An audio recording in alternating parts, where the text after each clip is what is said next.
안녕하세요. 저는 경기도 양평에 살고 있고 프리랜서로 모델로 일하고 있는 34살 여성입니다. 제가 28살이 되던 해 이혼을 경험했는데요. 혼인신고를 안 했으니 이혼이라고 할 것까진 없지만 그 사건은 제 인생에서 큰 상처이자 전환점이 됐어요. 그 이후로 이를 악물고 다이어트를 하며 건강관리를 한 덕에 모델로 일을 하고 있답니다. 지금은 재혼해 믿음직한 남편, 그리고 사랑스러운 딸아이를 케어하는 평범한 가정주부고요. 동시에 여성으로 쇼핑몰 PT 모델을 하고 있답니다. 자랑은 아니지만요. 저는 소위 남들이 말하는 연예인 뺨치는 외모이지만 원래부터 이렇지는 않았어요. 체력도 좋지 않고 운동에 별 흥미를 느끼지 못했기 때문에 매번 빅사이즈 옷을 입어야 하는 거구였죠. 지금은 웃으면서 이야기할 수 있지만 당시 저에겐 엄청난 충격이었던 그 사건, 지금 시작할게요.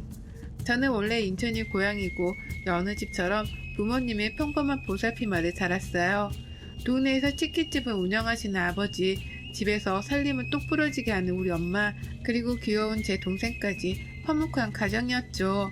엄마는 내 가족들은 항상 따뜻한 밥을 먹여야 한다며 이것저것 요리를 많이 해주셨어요. 밖에서 사 먹는 음식보다는 본인이 직접 해먹이는 걸 좋아하셨고 잘 먹는 모습을 보면 기뻐하셨어요. 저는 어려서부터 몸이 약해 한약, 양약 등 안 먹어본 약이 없어요. 그런데 한약을 먹었던 탓에 체질이 바뀌었는지 중학교 즈음부터 몸이 쉽게 붓고 살이 잘 찌더라고요. 운동을 안 한 제 탓도 있지만 통통하다 못해 뚱뚱한 몸이었거든요. 사람은 외면보다 내면이 더 중요하다는 부모님 말씀 덕에 제가 살이 찐 모습이 애기라면서 흠이라고 생각한 적은 없었어요. 물론 그 일이 있기 전까지는요. 그렇게 시간이 흘러 저는 대학을 졸업하고 취업에 성공해 사회생활을 목전에 앞둔 어느 날이었어요. 엄마와 장을 보러 근처 대형마트를 다녀오던 길에 극심한 복통에 시달리게 되었고 거의 쓰러지다시피 길거리에 주저앉아 그 길로 119를 불러 응급실에 가게 되었어요. 담석증과 급성 충수염이 같이 와 응급수술이 필요하다는 소견을 받았습니다. 그렇게 수술을 하고 열흘 정도 입원했는데 이상하게 컨디션이 잘 회복되지 않는 거예요. 그래서 여러 가지 검사를 받게 되었고 결과는 다소 충격적이었습니다. 아시다시피 초고도 비만인데다가 몸의 염증 수치가 상당히 높아요. 이 상태로라면 면역 체계가 거의 무너졌다 봐도 되고요. 기분 나쁘게 들리실 수 있지만 평소에 운동 안 하시죠? 이런 경우에는 운동을 반드시 해야 하고 여기서 더 심해지면 고지혈증, 심근경색 등 어떠한 병이 와도 이상하지 않을 정도로 몸 상태가 많이 심각합니다. 약 처방해드릴 테니까 복용하시고 운동을 잠깐이라도 좋으니 꼭 하세요. 아시겠죠? 제가 솔직히 뚱뚱하다고는 생각했지만 이렇게 심각할 줄은 몰랐거든요. 그래서 저는 상당한 쪽팔림과 충격을 받아 퇴원을 처방받은 약, 그리고 식이요법과 운동으로 15kg 정도를 감량했고 날씬까지는 아니지만 남들이 말하는 통통한 몸을 갖게 됐어요. 안 하던 운동을 하려니 여간 힘든 게 아니었지만 그래도 몸이 가벼워지니까 기분이 좋더라고요. 그렇게 조금씩 건강관리를 하며 회사를 첫 출근을 하게 되었어요. 회사는 정말 예쁜 여자분들이 많더라고요. 저와는 다르게 들어갈 때 들어가고 나올 때 나온 S라인 몸매를 가진 분들이 상당했거든요. 저는 매번 빅사이즈의 옷을 사야 해서 여러 사이트를 찾아본 뒤에야 겨우 옷을 구매할 수 있어서 44, 55 사이즈의 적당한 굴곡을 가진 몸매는 저에겐 그림의 떡이었어요. 다이어트를 했음에도 부족함을 느껴 점점 자존감을 잃어갈 때쯤 운동을 취미로 삼아보자 생각해서 지역 등산 동아리를 가입하게 되었습니다. 등산 동아리에서 가입한 이후에도 저만 덩치가 커 보이는 것 같은 느낌에 위축되어 있었어요. 딱 붙은 옷을 입어보고도 싶고 멋진 등산복도 입어보고 싶었는데 그러지 못한다는 사실에 우울감만 더 커지더라고요. 처음엔 등산을 하다가 맨 뒤에 처져서 동아리 회원들이 잘 챙겨주었는데 점점 지쳤는지 저는 회원들의 관심밖에 나게 되었고 점점 소외되던 찰나 새로 들어온 회원이 저를 위로해 주었어요. 그게 바로 전 남편이었습니다. 등산 힘들지 않으세요? 저도 회사 다니면서 주말에 뭐라도 해볼까 하고 가입한 건데 생각보다 힘드네요. 우리 같이 올라갈래요? 어차피 뒤쳐져 있는데 말동무나 하면서 올라가죠. 그 남자는 제 손을 잡아 이끌어주며 제가 힘들지 않나 계속 챙겨주더라고요. 그것을 계기로 서로 연락처를 주고받아 연락을 하게 되었습니다. 나이는 저보다 3살이 많았지만 저를 챙겨주는 다정한 모습에 조금씩 호감이 생겼어요. 근무하는 회사도 비교적 가까운 거리에 있어서 점심시간에 시간이 맞으며 같이 식사도 하고 커피도 마시며 사적으로 만나는 횟수가 늘어갔습니다. 그러다 제가 몸에 많이 신경 쓰는 걸 눈치챈 그 남자는 운동을 해보고 싶으면 적극적으로 도와줄게. 퇴근하고 같이 운동 다니자. 하며 회사 근처 헬스장에서 한두 시간씩 같이 운동도 했어요. 그렇게 저희는 연인 사이로 발전하게 되었죠. 키도 훤칠하고 수려하게 생긴 외모에 정장이 잘 어울리는 말 그대로 잘생긴 왕자님이었어요. 저의 못생긴 외모에도 주변 시선 따위는 의식하지 않고 저만을 위해주는 따뜻한 마음이 좋았습니다. 그렇게 1년 반 정도의 연애 기간 후 저희는 결혼하게 되었습니다. 시아버지는 몇 년 전에 돌아가셔서 시어머니 혼자 살고 계셨어요. 그런데 시어머니는 결혼 전부터 제 외모를 탐탁지 않아 하셨고 처음 인사드리러 갔을 때도 살을 좀 빼야 하지 않겠니? 그래야 나중에 아이도 가질 때 도움이 되지 않겠니? 라며 대놓고 말씀하셨어요. 애비 남편은 그게 무슨 상관이야. 우리가 알아서 할게. 난 이대로가 좋은데? 라며 단도리를 했죠. 제가 상처받을까봐 늘 신경 써주는 고마운 사람이었습니다. 저희는 결혼식을 올린 뒤 회사 근처 오피스텔에 살다 1년 정도 뒤 소형 평수의 아파트를 마련하게 됐고 제 친구들과 남편의 직장 동료들을 불러 집들이를 하게 되었어요. 아마 그날이 제가 다이어트를 하게 된 계기가 되지 않았나 싶어요. 월차를 내고 하루 종일 동분서주하며 집들이 준비를 했습니다. 그렇게 손님들이 오고 맛있는 음식을 먹으며 분위기가 무르익고 술이 모자라 제가 잠시 집안 마트에 다녀온다고 하고 나왔어요. 1층에 내려가서야 지갑을 두고 나왔다는 사실을 인지해 다시 집으로 올라갔을 때 저는 그 자리에서 아무 말도 못한 채로 가만히 서 있을 수밖에 없었어요. 늦은 시간이어서 제 친구들은 먼저 집에 간 상태였고 남아있는 남편의 친구들이 대화를 하는데 그걸 들으면서 아무 말도 못하고 서 있더니 제가 정말 비참하더라고요. 야, 너 결혼한 거 후회 안 하냐? 내가 왜 후회를 해? 무슨 말을 하고 싶은 거야? 아니 솔직히 좀 그렇잖아. 재수씨 외모가 좋은 것도 아니고 뭘 보고 결혼한 거야? 만족해? 맞아 민준아 얘기 좀 해봐. 갑자기 네가 결혼하다 했을 때 나도 좀 우아했거든. 너 수림이한테 차이고 나서 보란듯이 새로운 여자 만나서 잘 사는 거 보여주고 싶어서 그런 거 아니야? 너희들이 생각하는 그런 거 아니야. 나 내 와이프 많이 사랑해. 거짓말하지마. 솔직히 애도 없는데 마음이 없으면 온전하겠냐? 나는 이혼할 수 있을 때 하는 게 맞다고 봐. 너 어차피 애도 없는데 무슨 상관이고 요즘 이혼이 흠이냐? 그리고 너 내가 내색 안 하려 했는데 너 수림이랑 연락하고 있는 거 다 알아. 그럼 말 다 한 거 아니냐? 야 그만해. 재수씨 들을라. 말 조심하자. 저는 눈물이 앞을 가렸지만 이를 아물고 겨우 참았어요. 지갑을 가지고 뒤도 안 돌아보고 급하게 자리를 빠져나왔습니다. 집 앞 공원에서 혼자 얼마나 울었는지 몰라요. 정말 처량하고 비참하더라고요. 며칠 뒤 저는 남편의 친구들이 한 이야기가 마음에 걸려 결국 남편의 휴대폰을 몰래 보기로 했어요. 남편이 잠든 틈을 타 휴대폰을 보게 되었습니다. 평소 휴대폰을 잠그지 않아 메시지를 살펴보는데 전 여자친구와 주고받은 연락이 그대로 있는 거예요. 수림아, 내가 다 잘못했어. 한 번만 만나서 다 이야기할게. 내가 너한테 복수하고 싶다는 생각이 홧김에 한 결혼이라는 거 알잖아. 정말 사과하고 싶어. 나랑 만나서 이야기 좀 하자. 5분이라도 시간 내줘. 난 너밖에 없어. 지금 그 결혼 생활 만족해? 내가 그렇게 하면 돌아갈 줄 알았니? 웃기는 소리 하고 있어. 지금 나 불륜녀 만들려고 작정했니? 이거 완전 또라이 아냐? 대충 이런 내용이었어요. 전 여자친구라는 사람은 싫다고 말을 하면서도 남편을 만난 것 같더라고요. 웃긴 건 뭔지 아세요? 전 여자친구라는 사람이 욕을 하고 싫은 소리를 하는데도 남편이 아무런 대꾸를 하지 않았다는 거예요. 저는 주고받은 대화 내용을 모조리 캡처해 제 휴대폰으로 전송했습니다. 혹시 몰라 사진첩도 봤는데 그 여자의 흔적이 남아있더라고요. 심지어 그 여자의 번호는 내 짝꿍으로 저장이 되어 있더라고요. 저는 와이프 김수정이었고요. 저는 남편에 대한 실망감과 배신감에 화를 주체하지 못했고 거실로 나와 맥주 한 캔을 마셨습니다. 그리고는 그 여자의 번호로 만나자는 연락을 했어요. 다음날 연차를 내고 그 여자를 만나러 집 근처 카페로 향했습니다. 긴장 반 흥분 반 그렇게 커피를 하나 주문해 놓고 기다리는데 누군가 들어오는 소리에 시선을 돌리자 그 여자가 내 앞으로 걸어오더니 다리를 꼬며 앉더라고요. 그 여자는 저를 보더니 기가 찬다는 듯이 이야기했어요. 안녕하세요. 인사가 늦었네요. 박수림입니다. 생각보다 더 평범해서 놀랐네요.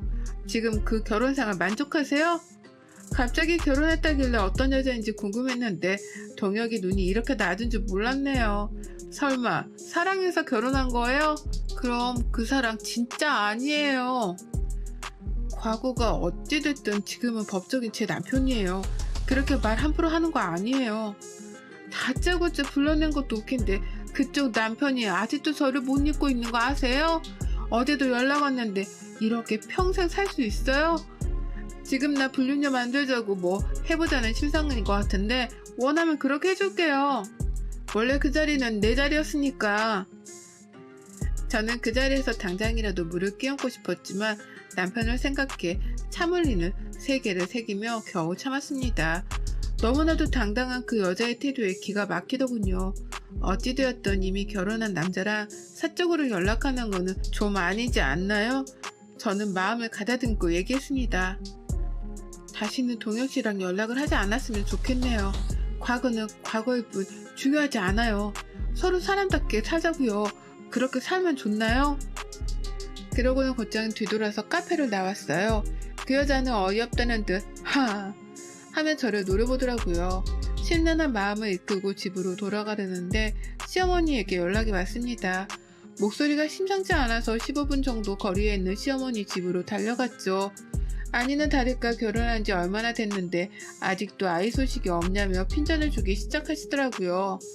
너는 도대체 생각이 있는 거니 없는 거니? 남편이랑 시댁에 차라면 뭐하니? 정작 중요한 아이가 없는데 도대체 너희 신혼 맞니? 잠자리를 하기는 하니?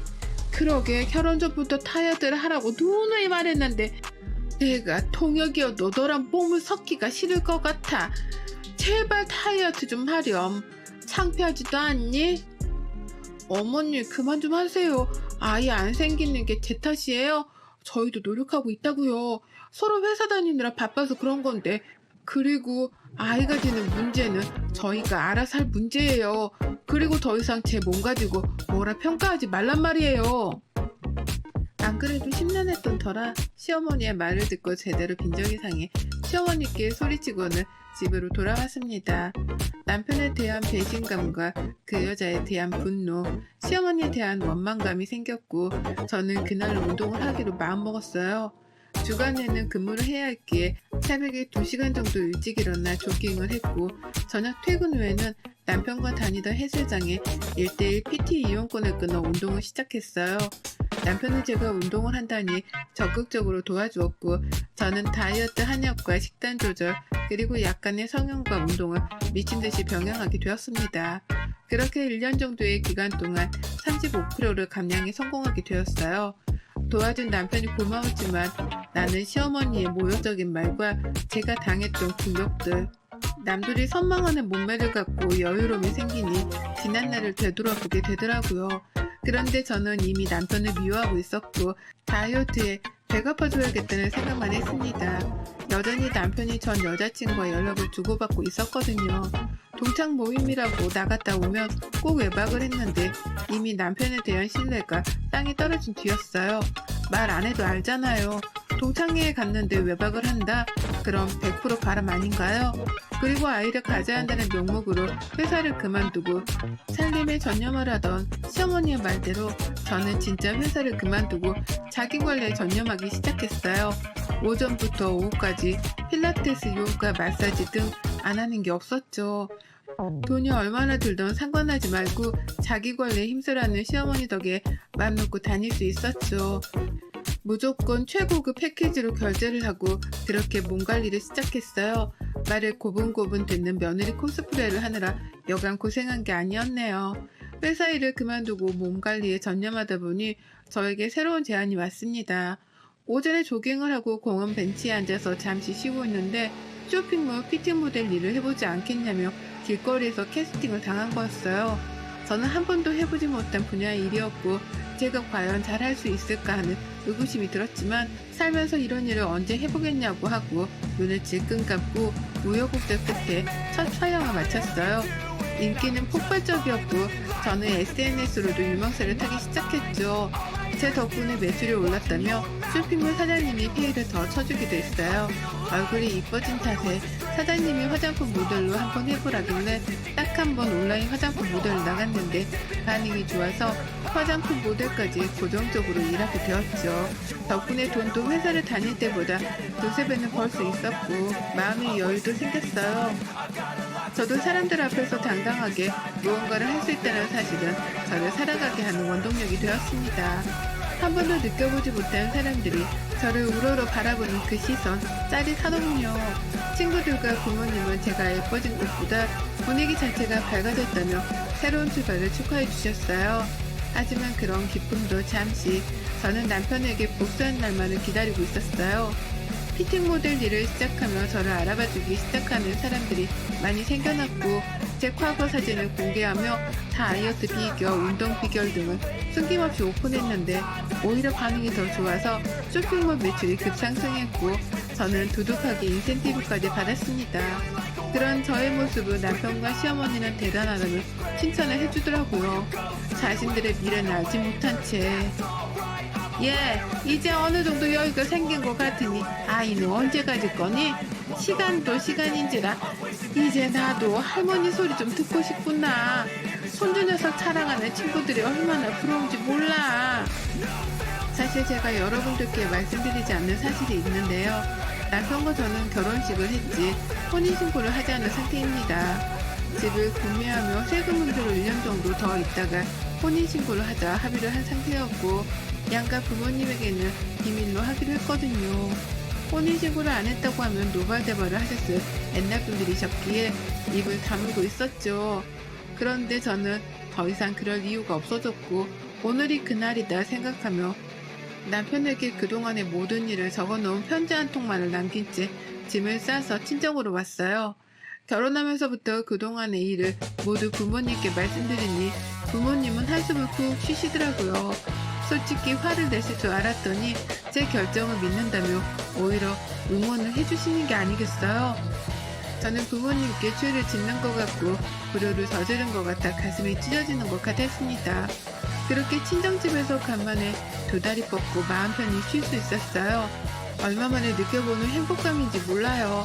아니나 다를까 남편과 시어머니는 저에게 끊임없이 연락을 해왔습니다. 남편이 한 번만 만나달라며 애원하기 시작했고 저는 불쌍해서 딱 한 번 만나주었어요. 수정아, 네가 뭔가 오해를 하고 있는 것 같아. 내가 전 여친 때문에 널 만난 게 아니야. 나는 너가 좋아. 너의 순수한 모습에 반했던 거라고. 그러니 제발 돌아와주라, 제발. 내가 무슨 마음으로 다이어트를 했는지 알아? 이게 다 당신이랑 어머니 때문이라고. 왜? 그리고 너 왜 가만히 있는 우리 엄마까지 들먹여? 그리고 막말로 내가 뭘 잘못했어? 그래, 옛날 여자 만났다 쳐. 근데 지금 내가 자기를 했니 뭘 했어? 내가 그렇게 잘못한 거야? 나와 결혼 생활 중에 전 여친한테 찝쩍거린 연락들은 다 뭐야? 내가 모를 것 같았니? 남편은 갑자기 무릎을 꿇더니 오히려 제 속을 더 굽더라고요. 도대체 생각을 하고 사는 사람인지 의문이 들더라고요. 솔직하게 얘기하면 결혼 생활 전엔 네가 못생겨서 정이 안 생겼어. 그건 사실이야. 홧김에 그런 거고. 근데 이건 당연한 거 아니야? 예쁜 여자 좋아하는 거 남자의 본능이야. 그러면 수정이 네가 나 좀 이해해 줄 순 없겠어? 너 그게 말이 된다고 생각하니? 뭐가 어쩌고 어째? 맞잖아. 너도 처음부터 살을 뺐으면 내가 전 여친한테 마음 뺏기는 일은 없지 않겠어? 이렇게 다이어트 할 수 있었으면서 왜 그동안 안 한 건데? 나는 정말 얼토당토 않는 말을 짓거리더라고요. 정말 어이가 없었고 제가 고작 그딴 취급을 받았다는 사실에 화가 났습니다. 제 앞에 있던 맥주잔을 들어서 전 남친의 얼굴에 확 부어버렸어요. 너 따위 때문에 뺀 내 살들이 아까워. 그럼 이제라도 그 잘난 전 여친 만나서 결혼생활 하면 되겠네. 어차피 혼인신고도 안 했으니 서로 번거로울 일도 없고 말이야. 저는 더 이상 있을 가치를 못 느꼈고 남편에게 소리친 뒤 자리를 박차고 나갔습니다.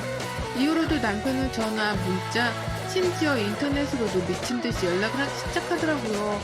제가 전부 무반응으로 대처하니까 이번에 시어머니가 연락을 해오더라고요. 처음엔 너는 이혼이 그렇게 쉬운 줄 아니? 개념까지 없는 며느리면 볼 이유도 없다. 못생긴 거 터도줬더니 고마워하지는 못할 망정. 네 주제에 이혼이라니 하랑키나 하니? 라며 막말을 하더라고요. 그러더니 끝에는 아이 낳으라고 재촉 안 할 테니 이혼을 하지 말라며 저를 붙잡기 시작했어요. 저는 그동안 하고 싶었던 말을 모조리 내뱉었습니다. 정말 속이 다 후련했어요. 어머니, 근데 그거 아세요? 그이랑 저 혼인신고 안 한 사이예요. 그러니 이혼이라고 할 것도 없네요. 따지고 보면 어머니도 어머니가 아니네요. 아무 관계도 아니니 아줌마라고 부를게요. 그동안 저 뚱뚱하다고 무시하고 사람 취급 안 해주셨는데 앞으로는 제가 그렇게 할게요, 아줌마. 저는 그렇게 휴대폰 번호를 싹 다 바꾸고 다른 지역으로 이사까지 갔습니다. 정말 진절머리가 난다는 말이 이런 데서 나오나 봅니다. 신혼집을 정리하고 받은 돈 그리고 퇴직금을 모아 오피스텔을 하나 장만했어요. 저는 인천에서의 생활을 정리하고 양평으로도 터전을 옮겼어요. 모델 일을 하며 많은 인센티브를 받았고 광고료까지 받아 집을 2채 정도 살 수 있는 충분한 돈을 모았거든요. 양평에서 좋은 공기, 밝은 바람을 쐬며 여유롭게 생활하고 싶었어요. 전원주택을 매입 후 친정 부모님과 함께 살게 되었고 잠시 휴식기를 가지기 위해 제주도로 한 달살이 여행을 떠났습니다. 제주도에서 잠시 휴식기를 가지며 여행을 하는데 게스트하우스에서 만난 남자와 인연이 닿았고 연락처를 주고받아 제주도 이곳저곳을 같이 돌아다녔습니다.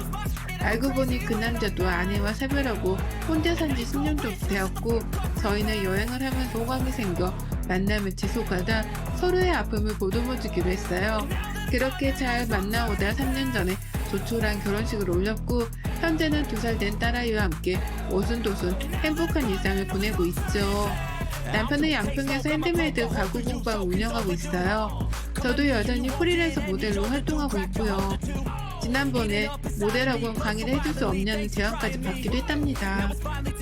마음이 따뜻한 남편과 잘 지내고 있지만 지난 과거의 기억 때문인지 가끔은 살이 다시 찌면 어쩌지 하는 걱정을 하곤 합니다. 남편은 그럴 때마다 그런 저의 손을 잡아주며 제가 어떤 모습이든 저는 저일 뿐이라며 당당하게 살으라고 조언을 해줘요. 그런 남편에게 항상 고맙고 감사한 마음입니다. 여러분, 제 사연이 어떠셨나요? 많은 공감이 되었을지 모르겠네요. 혹시라도 주변의 외모 때문에 마음고생하는 분들이 계신다면 이런 말을 꼭 해주고 싶어요. 사람은 외적인 모습보다 내면의 아름다움으로 그 모습이 완성된다고요. 그러니 위축되지 말고 스스로 당당하게 자신감 있게 살아가셨으면 해요. 보이는 게 전부가 아니니까요. 여러분의 생각은 댓글로 남겨주세요. 오늘도 시청해주셔서 정말 감사합니다.